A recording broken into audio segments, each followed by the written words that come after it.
du Saint-Esprit. Amen. Ô Seigneur, envoie ton esprit et tout sera créé, et tu renouvelleras la face de la terre. Évangile de Jésus-Christ selon Saint Jean, chapitre 15, versets 9 à 17. En ce temps-là, Jésus disait à ses disciples, « Comme le Père m'a aimé, moi aussi je vous ai aimé. Demeurez dans mon amour. Si vous gardez mes commandements, vous demeurerez dans mon amour, comme moi j'ai gardé le commandement de mon Père et je demeure dans son amour. Je vous ai dit cela pour que ma joie soit en vous et que votre joie soit parfaite. Mon commandement le voici. Aimez-vous les uns les autres comme je vous ai aimé. Il n'y a pas de plus grand amour que de donner sa vie pour ceux qu'on aime. Vous êtes mes amis si vous faites ce que je vous commande. Je ne vous appelle plus serviteur, car le serviteur ne sait pas ce que fait son maître. Je vous appelle mes amis, car tout ce que j'ai entendu de mon Père, je vous l'ai fait connaître. Ce n'est pas vous qui m'avez choisi, c'est moi qui vous ai choisi et établi afin que vous alliez, que vous portiez du fruit et que votre fruit demeure. Alors, tout ce que vous demanderez au Père en mon nom, il vous le donnera.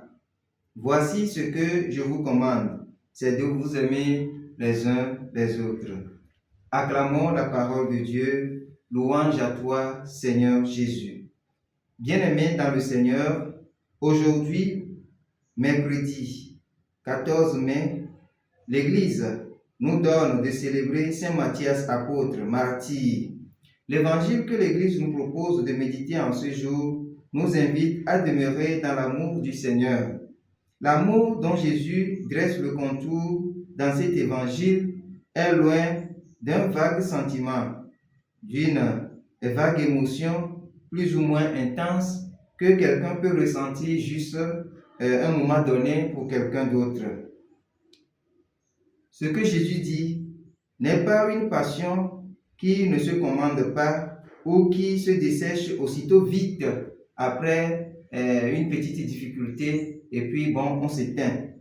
Demeurer dans son amour veut dire que toutes les situations de notre vie, situations familiales, publiques, professionnelles, chrétiennes, l'image que nous-mêmes nous affichons partout dans nos milieux de vie doivent traduire cet amour pour le Christ, cet amour pour lui, doivent témoigner que nous sommes dans son amour.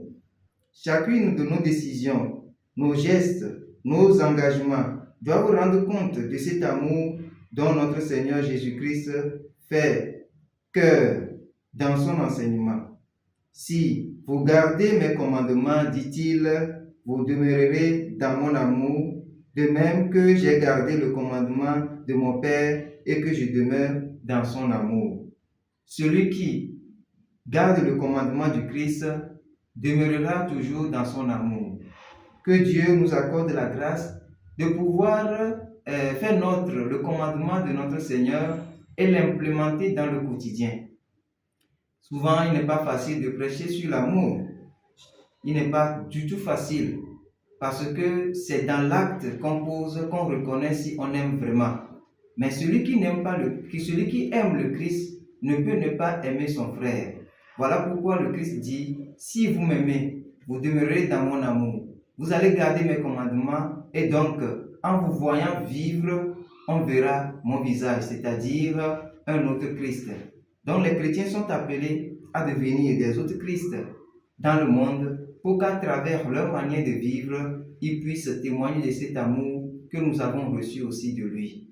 Que Dieu nous accompagne dans cette entreprise et que Saint Matthias, que nous célébrons aujourd'hui, intercède pour nous. Qu'il en soit ainsi maintenant et pour les siècles des siècles. Amen.